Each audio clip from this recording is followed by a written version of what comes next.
of visas for those who are expressing pro-Palestinian sentiment, the idea of kicking immigrants out. Biden is already doing it. We're expecting Trump to do it. Biden is already doing it. In terms of what we expect Trump to do, the reality is Biden is already doing it. But Trump could be worse. What I'm saying is, it's not that Trump won't be worse or could not be worse. I'm saying is, what are you comparing it to? And even when you look at what Biden has done or what Harris has supported in Gaza, we're talking about the slaughter of 240,000 Palestinians. We're talking about limbs being collected in garbage bags and yet to be identified because they'd have no idea who they belong to. We're talking about heads being blown off in Rafah. We're talking about Sidra with her legs blown off. We're talking about hundreds of thousands of people being forced to leave Gaza City, Khan Yunis, Gaza City, Northern Gaza, Gaza City, Khan Yunis, Mawasi, etc., being bombed into oblivion, craters being bombed. We're talking about Biden, who has given Israel every single weapon that it has demanded. We're talking about the Biden-Harris administration that sent a general to Jordan to coordinate Israel's attack on Lebanon and also to take down those Iranian missiles. We're talking about a Biden-Harris administration that built a humanitarian pier in order to facilitate Marines to go in and support the Israelis in massacring the Palestinians themselves under the auspices of releasing the hostages. We're talking about a Biden-Harris administration that vetoed every resolution calling for a ceasefire. We're talking about a Biden-Harris administration that lobbied its allies to vote against the resolution calling for the end of occupation to the Israelis. We're talking about a Biden-Harris administration that threatened to sanction ICC officials if they issue an arrest warrant. On the words of Karim Khan, the prosecutor himself, we're talking about a Biden-Harris administration that threatened to sanction the ICJ if they found Israel guilty of genocide. We're talking about a Biden-Harris administration that cut funding to UNRWA in order to try to break the backs of the Palestinians, to force them to leave Gaza so that the Israelis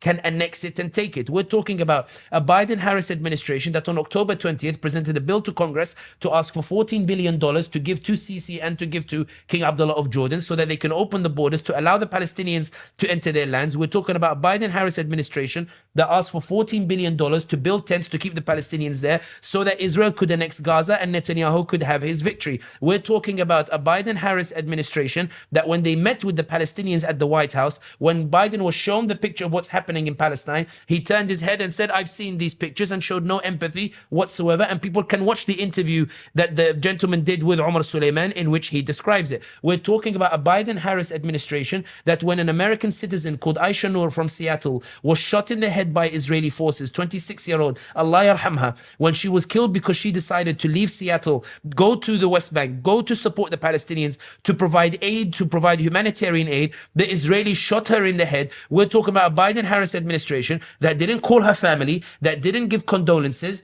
and that went in front of the press and said that the bullet somehow ricocheted off the floor and hit her head. Instead, the list could go on and on and on. And we're talking about a Biden-Harris administration that sent Blinken to Saudi Arabia to negotiate normalization ties while the genocide was still going on. We're talking about how much further. We're talking about Biden-Harris administration that when companies said that our ships on the Red Sea are being stopped by the Houthis, and the Houthis have said, stop the genocide in Gaza and we'll let the ships through.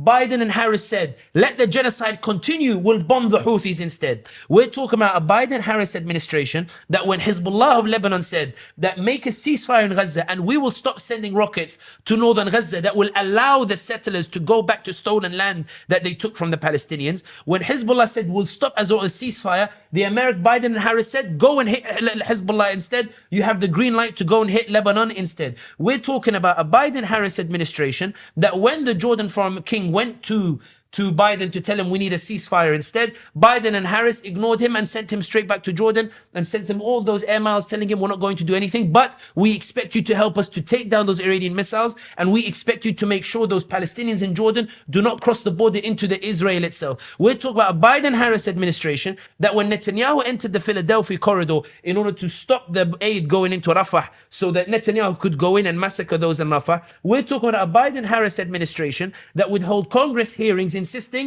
that all of this is good policy and we should continue supporting the Israelis to do so. Explain to me what Trump will do that is worse. Explain to me how much further you can go than this.